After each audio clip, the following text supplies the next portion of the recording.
Hi girls, today we're going to look at concentration.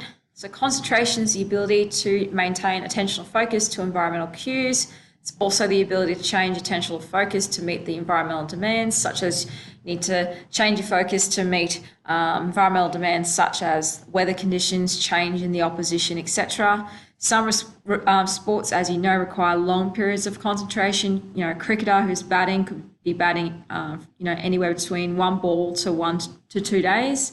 Other sports require intense but shorter periods of concentration, such as sprinting and diving.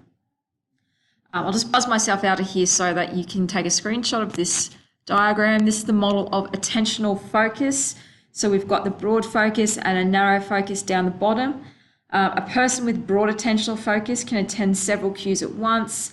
And it's really important that in sports in which the environment changes so often, such as team sports, netball, basketball, etc., a centre court player, for example, in netball, needs to have a broad attentional focus. They need to see all parts of the court. They are running up and down that court in most sections for the whole game. A narrow attentional focus can only respond to 1 or 2 cues. A golfer teeing off or a basketballer shooting a free throw. An external attention focus focuses on the environment or an object, in this case, such as where the ball is in position to the hole. An internal attention focus is obviously directed to the feelings and thoughts. This person here talking, don't overhit it, greens are fast, aim left of the cup. Internal distractions, these are pretty obvious. There's 3. An internal distractor, choking, and pressure. Internal distractor is a thought distracts attention from the present attentional cues. Best example for this is if you've spiked the ball and it went out, you're obsessed on that last error, you can't get over it in your head, you're focusing on that previous spike and that's impacting on your concentration.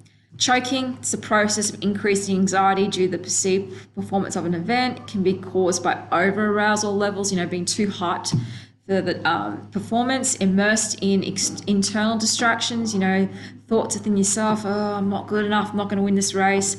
And obviously the importance of the performance, everyone is expecting you to go out and win that race because you're the favourite. Perfect example, Kate Campbell, Rio Olympics. She was favourite to win the 50 and 100 metre freestyle, and she described her performances in both events as the biggest choke in Olympic history.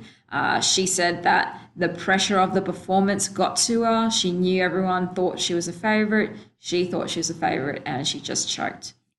Simple as that. And the pressure. Pressure is a feeling that is created by an athlete in response to performing a situation. It obviously leads to things like sweaty palms, muscle tightness, increase in heart rate, creates more anxiety, and it can obviously limit the ability to change your focus and can obviously impact on your concentration levels.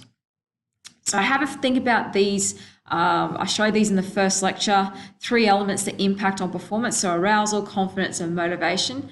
Have a think about concentration, aspects of concentration, and how does concentration levels impact on maybe confidence, motivation, or arousal, which thus impacts on your performance. So I'd like you to have a think about that for homework. So now we're moving on to strategies to improve concentration. These are really, really basic and we can apply these to our volleyball gameplay. So self-talk, refocusing plans, thought stopping, simulation training, and routines. Self-talk, pretty straightforward. Based on the theory that what people say of themselves has an effect on the way they behave. It can be in the form of thoughts in your head, or you can say things out loud. And if you focus on a desired thought, it can lead to desired behaviour. There are 4 main types of self-talk. So positive, good shot. Negative, very, very common in sport. Your technical or instructional, and neutral, which we're not going to focus on. Here's some examples of how to turn negative talk into positive self-talk. So you idiot, how could you miss an easy shot? Positive self-talk would be everyone makes mistakes, just concentrate on the next point. Refocusing plans. Some athletes plan specific thoughts for moments they know could occur in a match, which may distract them. Michael Phelps, he said he had a plan for every scenario. I'm sure high-quality tennis players have a plan for specific thoughts for moments where, they might be down 2-1, for example. Athletes need to train themselves to remove negative self-talk from their performance and replace it with positive technical self-talk cues. Happy Gilmore, perfect example, just tap it in, tap it in. Thought stopping, we saw this in class the other day with the Winter Olympic example. Recognizing when you use self-talk and turn these negative self-talk, and turn these into positive ones.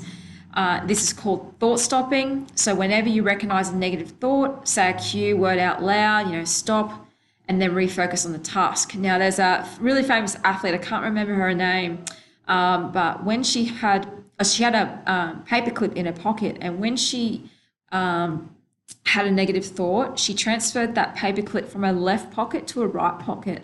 And then at the end of the performance, her coach would record how many times she transferred that paperclip, and that's how they monitored and evaluated her mental capacity in the sporting performance. Simulation training, very, very popular. We obviously know practice environment is not the same as a playing environment. Never, ever, ever is. Running onto a court in front of a large crowd, think of State of Origin, or playing in weather conditions, wet weather that are unfamiliar, can be potential distractors that impair performance, particularly if you haven't practiced in that environment. To avoid such distractions, you can prepare by training with similar environmental distractors through simulation training. Very, very popular. Countries or players that come to our country, obviously very hot, they will come here much, much earlier to get used to our heat. Perfect example is tennis players that came for the Australian Open. A lot of them were here in December. Some coach better in our heat than others. Some if you watch that tournament, were struggling.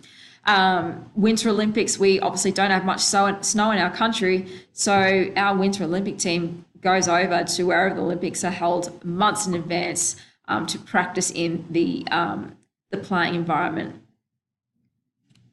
Performance routines, really, really straightforward, involves the practice of a set of routines in a game, and it aims to ensure that a player focuses attention on the actions that they can control and are relevant to successful completion of a skill.